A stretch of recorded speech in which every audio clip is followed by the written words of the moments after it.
sumarse a esta transmisión que tienen y que solamente trabajan entre sus plantas, es porque no abren las puertas. Es muy interesante porque tenemos que hablar de dos cosas que van justamente correlacionadas.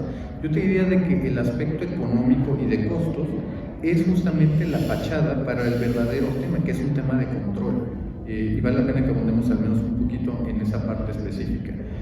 Una parte que tanto criticó el presidente López Obrador y que a la postre la Suprema Corte de Justicia le da un revés, tiene que ver con esta parte del despacho económico.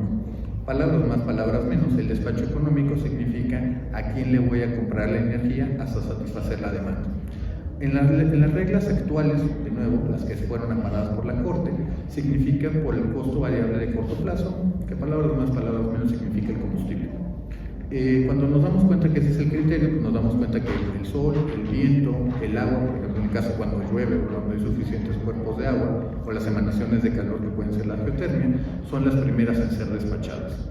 Eólica, solar, geotermia, hidroeléctricas, después vendría la parte de Laguna Verde, que ya son costos fundidos, ya no es el costo del combustible, y después viene el corazón justamente del sistema, que es el ciclo combinado de gas natural. Después de eso ya vendría la parte de las plantas de combustóleo, que son las plantas, todas esas son plantas de CFE, y ya en el margen son plantas de diésel, que son plantas prácticamente de emergencia, esas nada más se prenden en lugares muy específicos, tipo Baja California.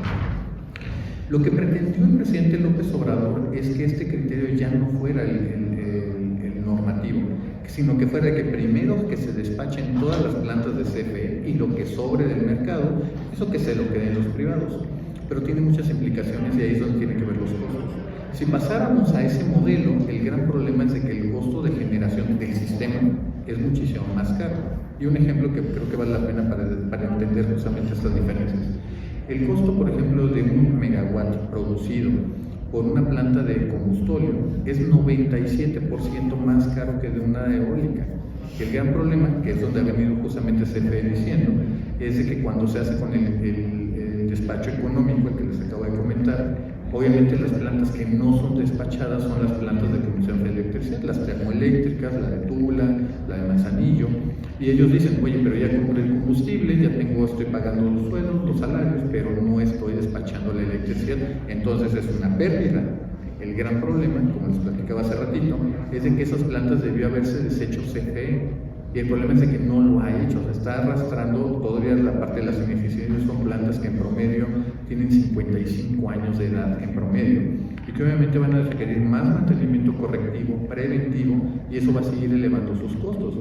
Aquí el gran problema de lo que estaba pidiéndonos en forma indirecta, y eso mismo decía que eso era una fachada, es que el presidente López Obrador le está pidiendo a los mexicanos que subsidien las ineficiencias de la CFE. CFE es una cosa donde el presidente ha mentido abiertamente, es de que CFE se le prohibió invertir. No, CFE puede invertir en los proyectos que quiera. De hecho, es una de las ventajas de la reforma que hizo Enrique Peña Nieto. Una de esas cosas es que CFE, por ejemplo, pudo construir el parque solar allá en Sonora. Es donde CFE, por ejemplo, construyó estas nuevas empresas de CFE Energía y CFE Internacional para poder hacer la importación del gas natural. Obviamente aquí hay que entender incluso el doble discurso. Mientras se está hablando de que se está dañando a la CFE, CFE es el jugador dominante en el mercado de gas natural, que es precisamente el que desde ahí está fondeando la construcción de sus nuevas plantas. Es por desgracia lamentable que el presidente López Obrador, también la propia CFE, Manuel Bartlett, haya mentido de esta forma tan descarada cuando la realidad es totalmente diferente.